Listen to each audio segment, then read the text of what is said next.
I want to take a moment to address what we talk about when we talk about Sweden and that country's approach to the coronavirus.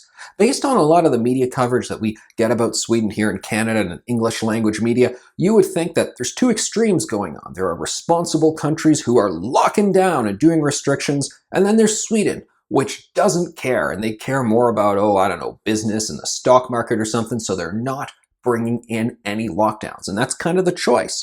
And you can also look at the different data from all around the world, and you can really pick and choose as to whether or not Sweden's doing excellent or they're doing terrible, because there's some countries that they are doing much better than. There are other countries that they are doing much worse than, and so forth. You can say, the economy actually isn't doing amazing in Sweden, which is true because, all the other countries around them are suffering, so that has that sort of trickle-down effect, and it hampers their economy as well. So people are going to play these pick-and-choosy games when it comes to Sweden to say whatever they want out of the numbers, and you can rearrange the months and so forth, get the figures you want. But one thing that is not debatable is the overarching guiding philosophy that they're doing in Sweden. And this is a part that I don't think is discussed enough.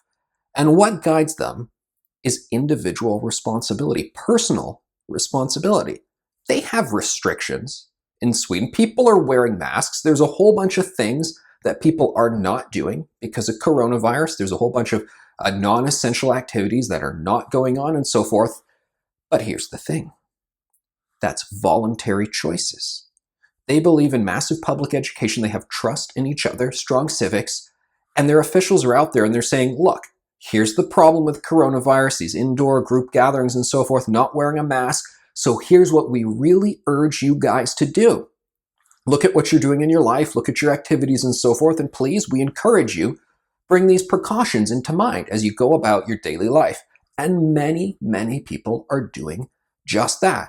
I guess if there are some restrictions that they feel like, look, this is too far, it's just going to destroy my business or my livelihood, I can't actually do those restrictions, well, then they don't.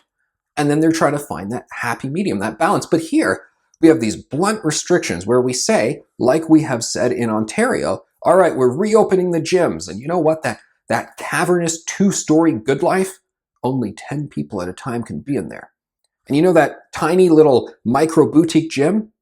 Only 10 people at a time can be in there, even though there's only ever 5 people in there in the first place. These sort of bizarre, blunt restrictions that are micromanaged, top-down edicts that may not actually work, and we're not even sure why we've been given them, because we're just instructed them from on high. We're not given that personal responsibility conversation. But in Sweden, they're breaking it all down for the populace, and the folks are listening, and they are actually bringing in their own voluntary measures. So I think that's the thing we have to find a better balance of here in Canada, and also just something we have to talk about more when we talk about these other jurisdictions. There's a whole lot of things we can do right now that kind of resemble lockdowns and activities and restrictions that actually wouldn't bring undue harm to people that we can voluntarily do right now. And I imagine many people are as well.